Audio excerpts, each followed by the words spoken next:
Bienvenue sur la chaîne YouTube dédiée aux professionnels du bâtiment pour doper leur business.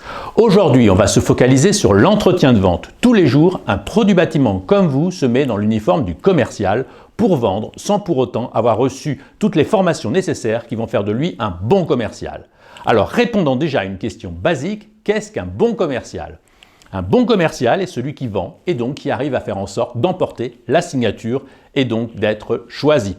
Je vais vous expliquer dans cette vidéo express comment mieux vendre quand on est un pro du bâtiment. Alors déjà, ce que vous devez savoir, c'est que les 6 étapes de vente sont les mêmes quel que soit le produit ou le service que vous vendez. Votre argumentaire sera adapté à votre profession et à votre personnalité, mais la démarche commerciale est globalement toujours la même. Sachez que j'ai managé plus de 500 vendeurs dans ma carrière et les techniques de vente qui marchent sont effectivement toujours les mêmes. Je vais vous les livrer en exclusivité afin d'adapter, si vous le souhaitez, votre démarche commerciale.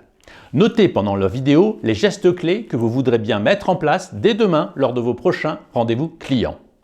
Car ce qui compte au final, c'est bien d'améliorer sa démarche pour gagner en efficacité et au final mieux vendre. Voilà donc sans tarder les 6 étapes à suivre pour faire de vous un super commercial. Ne cherchez pas à tout faire, mais inspirez-vous de quelques idées que vous jugez réalisables dans votre quotidien.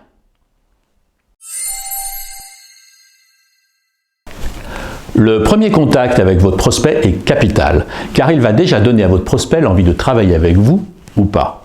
Votre prospect vous appelle directement ou choisit de vous solliciter par mail à travers par exemple un formulaire de devis. Dans tous les cas, soyez réactif. Commencez à le surprendre positivement.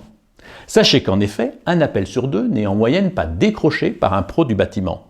Certes, vous pouvez être sur le chantier ou en voiture et donc dans l'incapacité de décrocher ou de prendre des notes. Si cela vous arrive souvent, sachez qu'un client qui n'arrivera pas à vous joindre va passer directement au suivant et ne gardera pas une image très positive de vous. Pensez à des solutions comme l'assistance téléphonique si vous ne pouvez pas embaucher du personnel pour prendre vos appels. Dans tous les cas, rappelez très vite, comme le soir lorsque vous êtes plus disponible.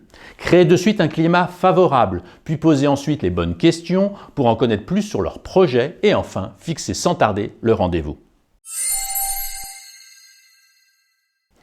Des organismes réputés de formation comme Crotamer vous diront que 80% du succès d'une réunion ou d'un entretien réside dans la préparation. Grâce au premier contact établi, vous avez déjà une idée précise du projet de votre prospect. Parfait. S'il vous est recommandé, certes, vous pouvez arriver en confiance, mais c'est encore mieux d'en savoir un peu plus auprès de votre client qui vous a recommandé. La veille au soir du rendez-vous, prenez 5-10 minutes, si possible, pour vous assurer d'avoir les bons outils au sens large. Les bons outils, bien sûr, pour prendre des mesures et collecter toutes les infos utiles au devis, mais aussi les bons outils pour séduire votre prospect. Des photos de vos réalisations sur un projet semblable et proche géographiquement de votre prospect, des échantillons de matériaux. Vérifiez les données que vous avez déjà dans votre CRM sur le prospect et celles qui vous restent à collecter et notez si possible les 2-3 questions que vous aimeriez lui poser pour mieux qualifier son projet. Dans l'idéal, confirmez le rendez-vous par SMS, vous marquerez alors beaucoup de points.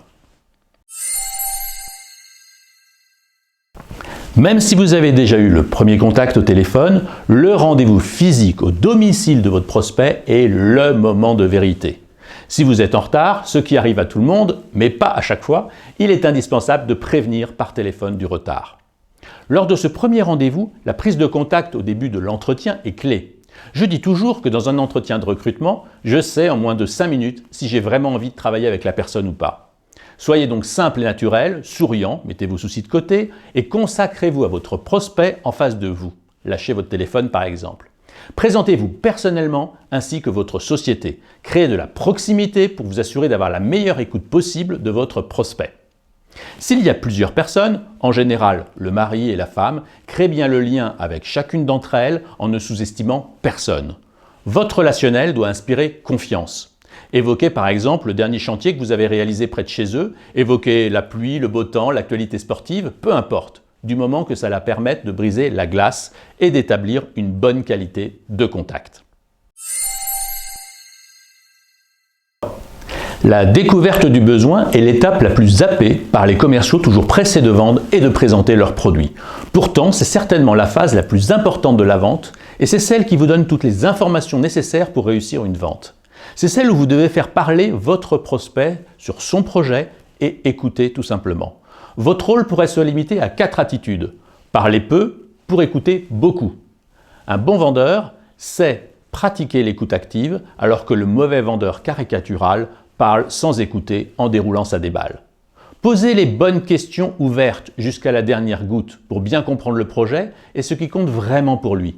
Il faudra imaginer ces critères de choix du professionnel car il est rare de ne pas être en concurrence. Dites-vous bien que votre prospect ne vous dit pas tout et que derrière le projet, il y a peut-être un projet plus gros encore. Troisièmement, prenez des notes écrites. Personne n'a une mémoire infaillible et cela valorise votre prospect. Enregistrez toutes les coordonnées complètes, dont le mail par exemple, prenez les mesures, etc. Quatrième attitude, acquiescer et valoriser le projet sans en faire trop. C'est ce que les experts appellent l'écoute active. Si vous ne pouvez pas réaliser instantanément un devis, vous devez être en mesure de présenter ce que vous proposez, les atouts de votre solution et une idée du prix. Après avoir longuement écouté, c'est à vous désormais de prendre davantage la parole dans l'entretien. Il vous faut ici valoriser ce qui fait que votre proposition est unique. Des produits de qualité supérieure, une équipe expérimentée, une marge référente, des chantiers similaires. Vous devez ici apporter les conseils utiles qui vont révéler tout votre professionnalisme. Vous pouvez également proposer des alternatives et recommandations si celles-ci vous permettent de mieux répondre aux besoins de votre futur client. Vous devez expliquer aussi comment le chantier va se dérouler. C'est très important pour eux, ils ont besoin de comprendre comment vous allez travailler. Cela fait partie également de votre proposition. Si vous avez des vidéos par exemple expliquant justement ce déroulé de chantier, montrez-les, dans tous les cas, rappelez les différentes étapes du chantier.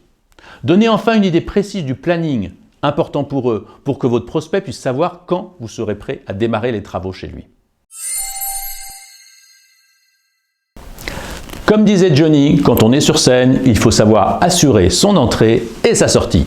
Vous devez absolument prendre un engagement sur la prochaine échéance, comme par exemple la remise du devis en main propre ou l'envoi du devis en 48 heures.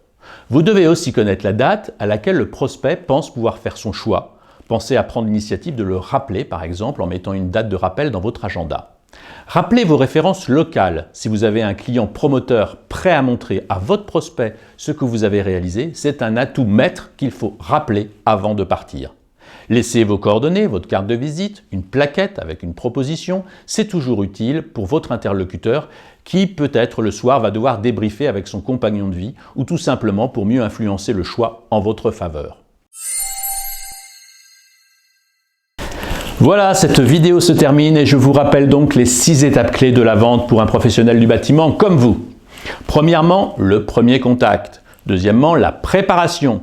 Troisièmement, la prise de contact en clientèle. Quatrièmement, la découverte du besoin, du projet. Cinquièmement, la proposition. Sixièmement, la conclusion. Si vous avez envie de creuser un sujet comme la découverte, sachez que je vais prochainement créer une vidéo spécialement sur l'écoute active. Et parce que compte le plus, c'est la pratique et la réalité du terrain, je ne peux que vous encourager à mettre cette démarche en place dès demain lors de vos prochains rendez-vous clients, par petites touches ou sur quelques points particuliers. Adapter la politique des petits pas, c'est parfait. L'important, c'est de progresser et d'être bien évidemment à l'aise face à son client. À très bientôt pour de nouvelles vidéos pour booster votre business par la proximité client.